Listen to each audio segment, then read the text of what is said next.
जय श्री कृष्णा। हर हर महादेव। प्रिय भक्तों, आप सभी का स्वागत है आपके अपने YouTube चैनल पर। भक्तों, भोलेनाथ का महीना आने वाला है। आज मैं आप सभी को भोलेनाथ को अति प्रिय बिल्व पत्र की कथा सुनाने जा रही हूँ। प्रेम से बोलिए काशी विश्वनाथ की जय।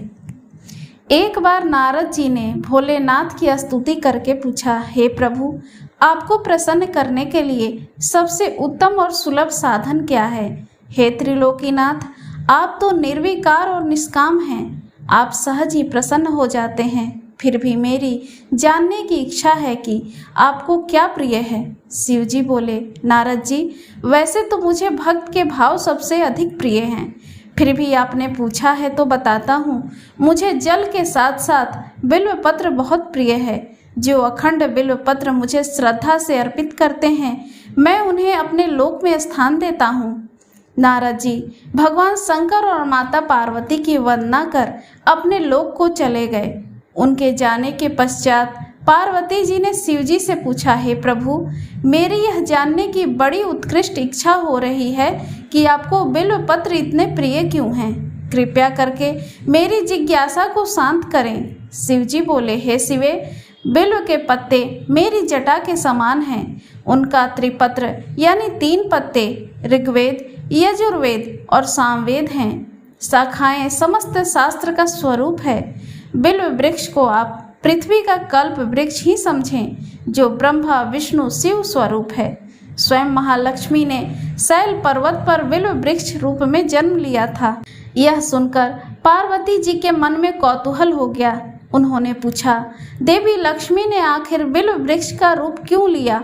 आप यह कथा विस्तार से कहें। भोलेनाथ ने देवी पार्वती को कथा सुनानी शुरू की। हे देवी, सतयुग में ज्योति रूप में मेरे अंश का रामेश्वर लिंग था। ब्रह्मा आदि देवों ने उसका विधिवत पूजन अर्चन किया था। फलतः मेरे अनुग्रह से वाग देवी सबकी प्रिया हो गईं। वे भगवान विष्णु को सतत प्रिय हो गईं। मेरे प्रभाव से भगवान केशव के मन में वाग देवी के लिए जितनी प्रीति हुई, वह स्वयं लक्ष्मी को न भाई। अतः लक्ष्मी देवी चिंतित और रुष्ट होकर परम उत्तम श्रीशैल पर्वत पर चली गईं। वहां उन्होंने मेरे विग्रह की उग्र तपस्या प्रारंभ कर दी।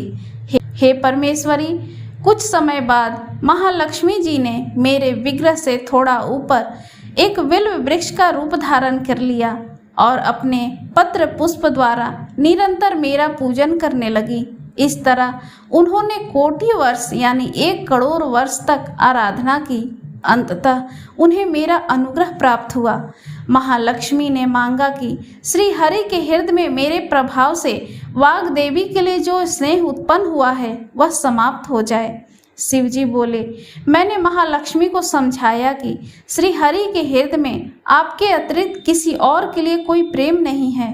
वाग देवी के प्रति तो उनकी श्रद्धा है। यह सुनकर महालक्ष्मी जी प्रसन्न हो गईं और पुनः श्री विष्णु के हृदय में स्थित होकर निरंतर उनके साथ विहार करने लगी। हे पार्वती, महालक्ष्मी के हृदय का एक बड़ा विकार इस प्रकार दूर हुआ था।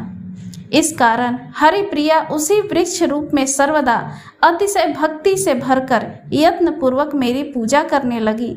बिल्व इस कारण मुझे बहुत अधिक प्रिय है और मैं बिल्व वृक्ष का आश्रय लेकर रहता हूँ। बिल्व वृक्ष को सदा सर्व तीर्थमय एवं सर्वदेवमय मानना चाहिए, इसमें तनिक भी संदेह नहीं है। बिल्व पत्र, बिल्व फूल, बिल्व वृक्ष अथवा बिल्व काष्ठ के चंदन से जो मेरा पूजन करता है, वह मेरा भक्त प्रिय है। बिल्व वृक्ष को शिव समान ही समझो, वह मेरा शरीर है। जो बिल्व पर चंदन से मेरा नाम अंकित करके मुझे अर्पण करते हैं, मैं उसे सभी पापों से मुक्त करके अपने लोक में स्थान देता हूँ। हे पार्वती, उस व्यक्ति को स्वयं लक्ष्मी जी भी नमस्कार करती हैं जो बिल्व मूल में प्राण छोड़ता है, उसको रुद्र देह प्राप्त होता है। जो मनुष्य श्रद्धा भक्ति पूर्वक एक अखंड बिल्व पत्र भी मुझ पर अर्पित करता है, वह लक्ष्मी का प्रिय होता है। प्रिय भक्तों, कथा कैसी लगी कमेंट में ज़रूर बताइएगा। पसंद आई हो तो लाइक शेयर सब्सक्राइब जरूर कीजिएगा। कमेंट में हर हर महादेव। भोलेनाथ का नाम लिखना ना भूलें। धन्यवाद।